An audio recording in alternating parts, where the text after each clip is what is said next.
Je suis le troisième et dernier fils de Paul Mantoux. C'est au moment où la Société des Nations s'est installée à Genève que je suis né. Je suis né à Genève en 1921. Mon père, très jeune, je crois que ça a été presque le plus jeune, est entré à l'École normale supérieure de Paris à 17 ans. Il est devenu historien, il est sorti premier comme historien. Et il a fait, en somme, une carrière universitaire presque plus que toute autre chose, car il a quitté l'université ayant déjà enseigné beaucoup, en étant à ce moment-là professeur à l'université de Londres, car il était totalement bilingue, et sa thèse de doctorat, publiée dans les débuts du siècle, avait été sur l'Angleterre. Clemenceau l'a donc proposé comme interprète à Wilson et Lloyd George. Lloyd George connaissait déjà mon père extrêmement bien parce qu'une partie de la guerre, mon père l'avait passée en liaison auprès de Lloyd George de la part du gouvernement français. Donc Wilson s'est laissé faire, si on peut dire, et comme on voulait que ce soit très restreint et secret, il était l'interprète unique. En 1920, mon père a été, avec un contrat de 7 ans, nommé directeur de la section politique au secrétariat de la Société des Nations. Rappard a choisi Paul Mantoux. Plus exactement, il a proposé le choix de Paul Mantoux. Et c'était en 1926, une époque où mon père hésitait beaucoup entre une ou deux propositions. Il savait qu'il allait quitter la Société des Nations l'année suivante. Ça, c'est Rappard qui le dit, je le cite maintenant, c'est lui-même. Mantoux quitte la SDN. Mantoux est l'auteur de la révolution industrielle. Mantoux parle avec une égale facilité le français et l'anglais. Mantoux est un universitaire de renom et un internationaliste expérimenté.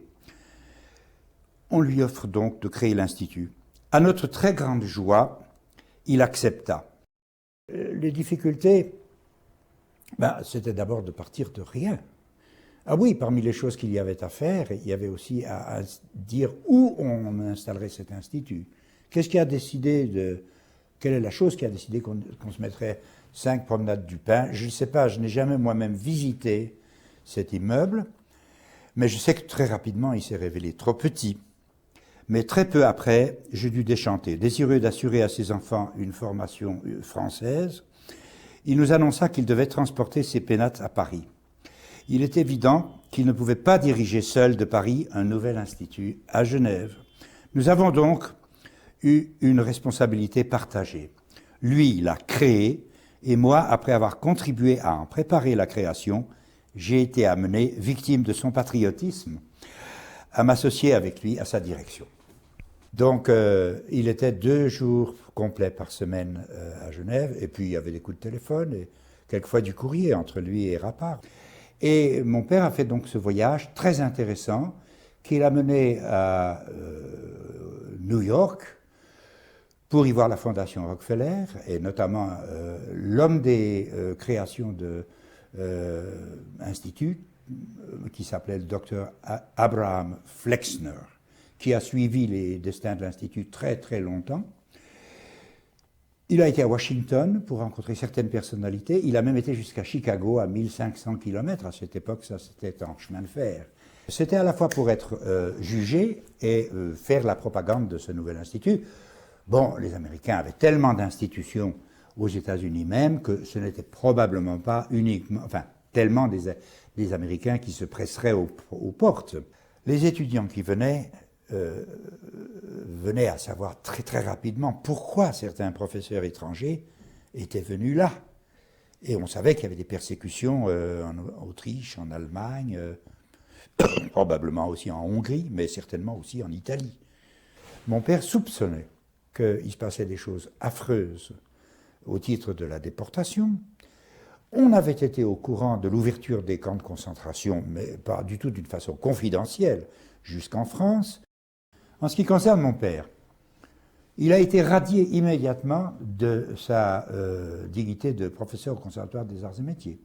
Un avis affiché dans toute la France non occupée en septembre 1940 interdisait aux Juifs et aux nègres de passer la ligne de démarcation dans le sens sud-nord.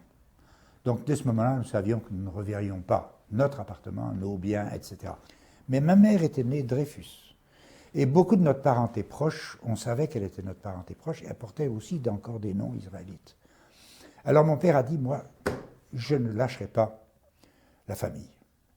Je verrai ce qui arrivera, mais je reste solidaire. Le reste, on verra après.